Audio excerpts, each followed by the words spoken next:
Hello दोस्तों, good morning, सलाम, नमस्ते, सत श्री अकाल। की हाल चाल? एकदम मस्त ना। दोस्तों, मैं हूं इस टाइम NH 58 कंकरखेड़ा फ्लाईओवर के नीचे से मैं अभी आया हूं और मैं अपना सफर शुरू कर रहा हूं Meerut Karnal national highway 709A पर। तो मैं चला हूं अभी, जैसे मैंने बताया, कंकरखेड़े से। और ये जो सीधा रास्ता जाता है, ये सीधा जाता है हरियाणा में, यानी कि करनाल। तो आज मैं आपको एक दूंगा बिल्कुल लेटेस्ट न्यूज नवेली अपडेट, क्योंकि मैं इस रूट पर आया बहुत हूं लेकिन मैंने अपडेट कभी नहीं दी। तो चलिए आज मैं इस रूट की आपको अपडेट देने की कोशिश करता हूं। दोस्तों, यह हाईवे 2 चरणों में पूरा होना।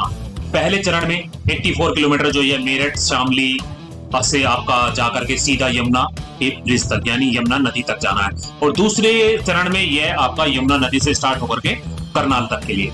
तो पहले चरण में 84 किलोमीटर का जो वर्क है उसका जो ठेका दिया गया, यानी जो इसकी कंस्ट्रक्शन कंपनी है वो NHAI के बागपत खंड के द्वारा, इसमें अहमदाबाद की कंपनी है DRAIPL, जिसको दिसंबर 2020 में 2 साल की डेडलाइन, यानी कि सिर्फ बोला गया है कि आपको सिर्फ यह 2 साल में बना करके तैयार करके देना है। दोस्तों, यह 2018 में भी इस रूट का चौड़ीकरण हुआ था। और उससे पहले मैं यहाँ कई बार आया तो इसमें इतने बड़े बड़े गड्ढे हुआ करते थे कि शायद आपको हाथी भी डाल देना तो हाथी भी दिखाई न दे दूर से, यानी कि ये बहुत बड़े बड़े गड्ढे हुआ करते थे। तो इसके 2018 में इसका चौड़ीकरण हुआ था, लेकिन जिसके चौड़ीकरण होने से ही इसकी मांग उठने लगी थी कि इसे भी नेशनल हाईवे की श्रेणी में ले आया जाए। तो गवर्नमेंट ने इसको 2020 में इसको कंस्ट्रक्शन कंपनी को उसका ठेका दिया कि आप इसको 4 लेन हाईवे में कन्वर्ट कर दीजिए। तो दोस्तों, आप सामने देख रहे हैं, ये जो आपको सामने दिखाई दे रहा है, एक स्ट्रक्चर दिखाई दे रहा है, यह है ईस्टर्न डेडिकेटेड फ्रेट कॉरिडोर। यह बहुत बड़ा प्रोजेक्ट है और ये आपको कलकत्ता से पंजाब, इस पर सिर्फ और सिर्फ मालगाड़ी ट्रैक है, यानी मालगाड़ी ही गाड़ी चलेगी और इस पर कोई भी पैसेंजर या कोई गाड़ी नहीं चलेगी। तो यह एक ड्रीम प्रोजेक्ट है जो बहुत तेजी से वर्क हो रहा है इस पर।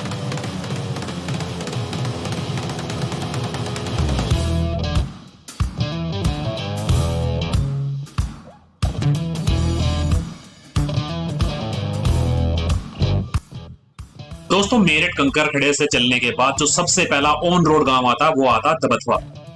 और ये दबथवा गांव में यहाँ पर थोड़ा सा अगर आप देखेंगे तो सड़क थोड़ी नैरो हो गई है, यानी कि यहाँ पर सड़क की चौड़ाई थोड़ी कम हो गई है, क्योंकि ये रिहायशी इलाका है। तो यहाँ पर अभी एक्वायर करने हैं, कुछ लोगों ने अपने जो अपनी प्रॉपर्टी है उनको वहां से हटाना शुरू कर दिया है। यहाँ पर अभी थोड़ा सा मुआवजे का पेच फंसा हुआ है। तो जिस दिन ये क्लियर हो जाएगा तो ये सारे के सारे मकान जो है ये पीछे हट जाएंगे। तो अभी यहाँ पर आप देखेंगे कि यहाँ पर किसी भी तरह का कोई भी डेवलपमेंट नहीं हो रहा है। चलिए चलते हैं अगली तरफ, हम थोड़ा सा बढ़ते हैं आगे को। क्योंकि देखिए, सबसे बड़ी बात एक और होती है कि पहले जहां वर्क होता, पहले जो फील्ड एरिया होता, जहां खेत होते हैं, वहां पर सबसे पहले कोई भी कंपनी होती है वो सबसे पहले काम करती है, क्योंकि उसको पेमेंट करनी होती है।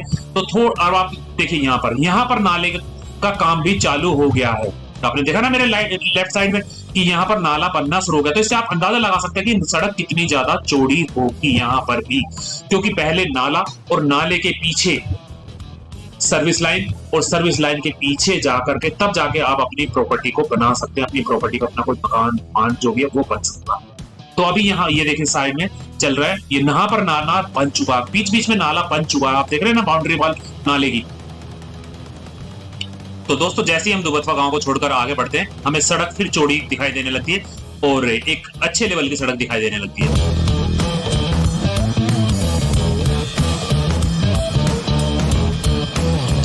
दोस्तों, इन रूटों पर मैं बचपन से आ रहा हूं और मैं बचपन से देखता आ रहा था कि यहाँ पर सामने जो है ना, सामने है गंग नहर, इसको बोलते हैं अपर गंगा कैनाल। और जो ये पटरी है इसको कावड़ पटरी मार्ग भी बोलते हैं, चौधरी चरण सिंह कावड़ पटरी मार्ग भी बोलते हैं। और दोस्तों, यहाँ पर ना, ये जैसे मैंने बताया कि यहाँ पर एक कर्व था, घुमावदार सड़क थी, लेकिन जब से ये नेशनल हाईवे बनने वाला तो इसको एक स्टेट किया जा रहा है। और ये जो पुल है इसको बोलते हैं नान्नू का पुल, देसी भाषा में नान्नू का पुल। और इसके जो लेफ्ट साइड में आप देख रहे हैं, जिसके पिलर्स खड़े हो चुके हैं, तैयार हो चुके हैं, ये बन रहा है 2 लेन का ब्रिज, नया ब्रिज जो हमारे हाईवे के लिए तैयार हो रहा है। और दोस्तों, इसके ऊपर जब ना पिलर और गाटर डाले जाएंगे, ये डाले जाएंगे, जैसे ये पिलर्स खड़े हुए हैं, ये पिलर्स भी लास्ट ईयर जब गंगा जी का गंग नहर का पानी सूख गया था, क्योंकि हमारे यहाँ क्या होता है कि सितंबर और अक्टूबर में इस गंगनहर की सफाई होती है, तो इसका पानी रोक दिया जाता है, ये गंगनहर सूख जाती है। उन 2 महीनों में पूरे 1 महीने बंद रहती है, तो उस टाइम इसमें इसकी सफाई होती है, तो तभी ये पिलर्स खड़े कर दिए गए थे। इस बार क्या होगा, जब सितंबर अक्टूबर में इसका पानी फिर रोका जाएगा तो इसके ऊपर गाटर डाल दिए जाएंगे, इसके ऊपर लेंटर डाल दिया जाएगा और ये ब्रिज तैयार हो जाएगा। तो बेनिफिट है कंपनी को, वरना हमारी इंजीनियरिंग को तो सलाम है साहब, ये तो चलते हुए पानी में भी ब्रिज बना देते हैं। लेकिन वो बेनिफिट है कि जब पानी सूख ही जाता है तो क्यों इतना वो करा जाए, सितंबर अक्टूबर में बना देंगे। तो दोस्तों हम चलते चलते आ गए नान्नू गांव में। तो नान्नू का पुल कहलाता था और ये है नान्नू, इसीलिए उसको नान्नू का पुल बोलते हैं। तो यहाँ पर भी आप देखेंगे तो दोबारा से सड़क फिर कम हो जाती है, उसकी चौड़ाई फिर कम हो जाती है, क्योंकि यहाँ पर भी अभी एक्वायरमेंट नहीं हुआ है, जो प्रॉपर्टी है उनको पीछे नहीं किया गया है। और यहाँ पर आप जगह जगह देखेंगे कि सड़क थोड़ी डैमेज भी है। पीछे आपने दबथुआ में भी देखा था, वहां पर भी ऐसी कंडीशन थी कि पैच वर्क थे, कुछ गड्ढे हो गए थे सड़क में, और यहाँ पर नान्नू में भी ऐसे ही आपको दिखाई दे रहे हैं। तो यह है कंकरखेड़े से चलने के बाद दूसरा गांव। और गांव क्या, जो सड़क पे आ जाते हैं वो तो कस्बे हो जाते हैं, बिजनेस बन जाता है वहां पर के। नहीं तो गांव तो कभी हुआ करते थे, अब तो गांव रहे ही नहीं है, अब तो सारी फैसिलिटी है। सड़क पे आपका गांव आ जाए मतलब व्यापार का स्कोप बढ़ जाता है। तो दोस्तों ये है नान्नू, और यहीं पर आपको सामने दिखाई दे रहा है एक अंडरपास। चलिए जरा वहीं चल के तभी बात करते हैं। तो दोस्तों यह बन रहा है अंडरपास, और यहां पर राइट साइड से सर्विस लाइन चालू है। देखिए यहां पर अंडरपास बन रहा है तो कंस्ट्रक्शन का काम चालू है, तो यहाँ की हालत ज्यादा खराब है। अभी सिर्फ जो वॉल है अंडरपास की वॉल वो ही खड़ी हुई है, और यहाँ पर जो सर्विस लाइन है इस पे कोई कंक्रीट नहीं डाली गई, सिर्फ मोटी बजरी और मोटे पत्थर डाल करके उसको रोड रोलर चला दिया गया है। साइड उसके आप देखें राइट साइड में, तो इसका जो फाउंडेशन है, क्योंकि जो ये स्लैब होता है, पुल का जो स्लैब होता है उसका जो फाउंडेशन है वो तैयार करा जा रहा है, उसको मट्टी डाल के उसके ऊपर रोड रोलर डाल के उसका बेस बनाया जा रहा है। जब सॉलिड बेस बना दिया जाएगा फिर इसके ऊपर भराव करके दोबारा से काम चालू हो जाएगा। ऐसे ही दूसरी तरफ इसके राइट साइड में भी जो सर्विस लाइन है उधर भी ऐसी तरह से काम चल रहा है। दोस्तों हमने नान्नू गांव छोड़ दिया है और अब हम दोबारा से फिर चौड़े रास्ते पर आ गए। यहां पर आप देख रहे हैं सामने फिर सड़क की चौड़ाई बढ़ गई है। तो दोस्तों जब सड़क का चौड़ीकरण होगा, 4 लेन हाईवे बनेगा और सड़क नेशनल हाईवे लेवल की होगी, तो इस पे टोल भी लगेगा। तो दोस्तों यहाँ पर बनेगा टोल प्लाजा। आप देख रहे हैं यहाँ पर लेफ्ट और राइट साइड दोनों साइड सड़क का चौड़ीकरण हुआ। यहाँ पर एरिया काफी चौड़ा हो जाता है क्योंकि यहाँ पर बनने वाला है टोल प्लाजा। जिस दिन आप ये सड़क चालू हो जाएगी उस दिन से समझ लीजिए आपकी जेब पर बोझ भी पड़ने वाला है, टोल देने के लिए भी चालू रहिए। यहाँ पर आगे कंस्ट्रक्शन चल रहा है तो हमें जाना पड़ेगा राइट साइड से क्योंकि इधर ब्लॉक है। तो आप देख रहे हैं कि दोनों तरफ जगह जगह दोनों तरफ सड़क के दोनों तरफ चौड़ीकरण चल रहा है। दोस्तों जब सड़क का चौड़ीकरण होगा और हाईवे लेवल की सड़क बनेगी, यानी कि ये बन ही रहा हाईवे, नेशनल हाईवे बन रहा है हमारा, तो इस पर टोल भी लगेगा। तो दोस्तों इस जगह बनेगा टोल प्लाजा।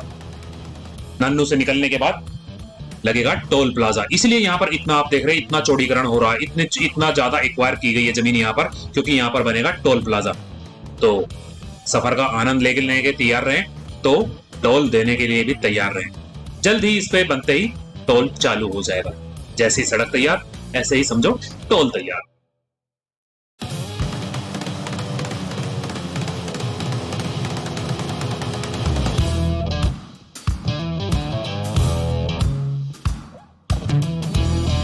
तो दोस्तों सामने दिखाई देने लगा है भूनी गांव, और सामने ही हमको अंडरपास दिखाई दे रहा है, यानी कि ओवर ब्रिज दिखाई दे रहा है, जो नेशनल हाईवे का जो हमारा ब्रिज है वो दिखाई दे रहा है। और दोस्तों अगर मैं यहाँ की बात करूं तो इसको जैसे बोलते हैं, ये जो चौराहा है इसको बोलेंगे भूनी चौराहा। काफी फेमस चौराहा है ये।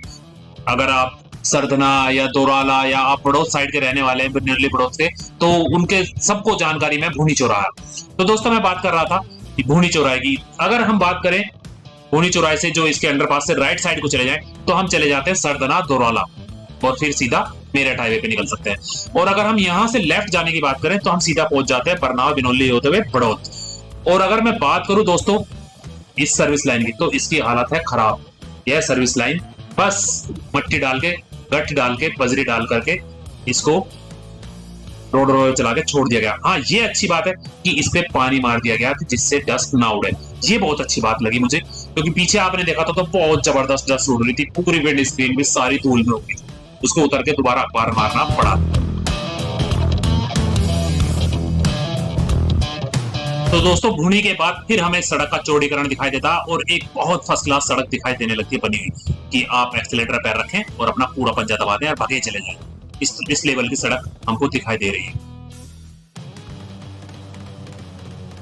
तो दोस्तों जल्दी हम पहुंचने वाले हैं हिंडन नदी के पास। मुझे याद है बचपन में मेरी दादी बताया करती थी कि कभी हिंडन नदी का पानी बिल्कुल नीला पानी आया करता था, यानी कि बिल्कुल साफ पानी आया करता था। आज काले पानी के अलावा कुछ नहीं है।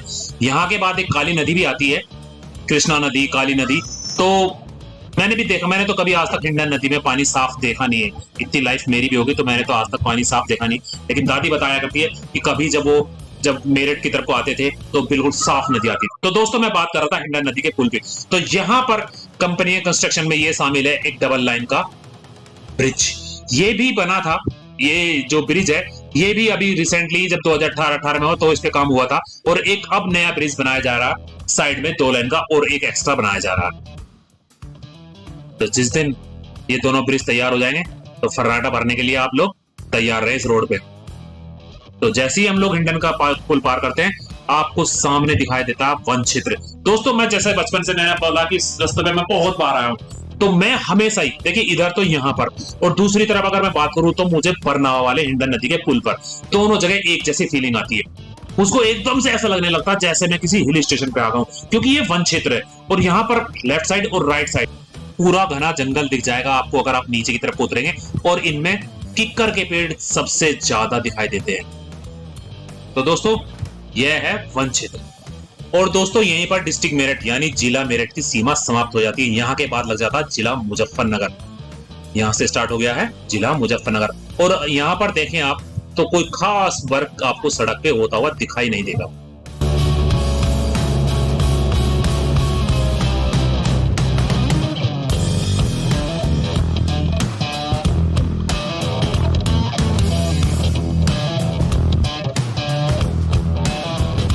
और दोस्तों हमारा सफर चलते चलते पहुंच गया गांव बिटावदा। दोस्तों ये जो गांव बिटावदा है इससे मेरा रिलेशन भी है, क्योंकि ये मेरे पापा के मामा का गांव है, यानी कि मेरी दादी का गांव है। और दोस्तों जो यहाँ पर आप देख रहे हैं ये सरिया जो दिखाई दे रहे हैं, ये काम रुका हुआ है, ये काफी लंबे टाइम से काम रुका हुआ है। यहाँ पर धरना प्रदर्शन भी हुआ था, क्योंकि जहां पर ये अंडरपास बन रहा है यहाँ पर कोई चौपला नहीं है, ये किसी को क्रॉस नहीं करता है। तो यहाँ के ग्रामीणों की मांग थी कि ये यहाँ पर क्यों बनाया जा रहा है, इसको अगर आपको बनाना है तो आगे जहां पर आपको मकान दिखाई दे रहा कि यहाँ पर बनाए, यहाँ पर कम से कम चौपला तो है, तो इसलिए इसका काम यहाँ पर रुका हुआ। और दूसरा यहाँ पर पेच फंसा हुआ है प्रॉपर्टी एक्वायर का, क्योंकि यहाँ पर अभी तक मुआवजा लोगों को पूरी तरह से मिल नहीं पाया, तो थोड़ा काम रुका हुआ। और दूसरा जो ये ब्रिज गया है, इसी ब्रिज के पास यहाँ पर एक शूटिंग सेंटर भी खुला हुआ है, मैं आपको दिखाता हूँ थोड़ा सा। तो दोस्तों अगर आप यहाँ पर शूटिंग सीखना चाहते हैं, आप अपने बच्चे को यहाँ पर शूटिंग कराना चाहते हैं, तो बिल्कुल जहां पर ये मैंने दिखाया था अंडरपास बन रहा उससे जुड़ा हुआ है यहाँ पर ये शूटिंग रेंज है। यहाँ पर बच्चे प्रैक्टिस करते हैं। अगर आप भी इंटरेस्टेड हैं तो आप यहाँ पर आकर के शूटिंग सीख सकते हैं। चलिए हम अपने सफर को आगे बढ़ाते हैं। तो दोस्तों जैसे ही हम बिटावदा गांव छोड़ के आगे बढ़ते हैं तो 2 मिनट बाद ही हमें दिखाई देने लगता बाएं वाला चौक, और ये दिखाई देने लगता अंडरपास या ये कहोगे नेशनल हाईवे का ओवरब्रिज।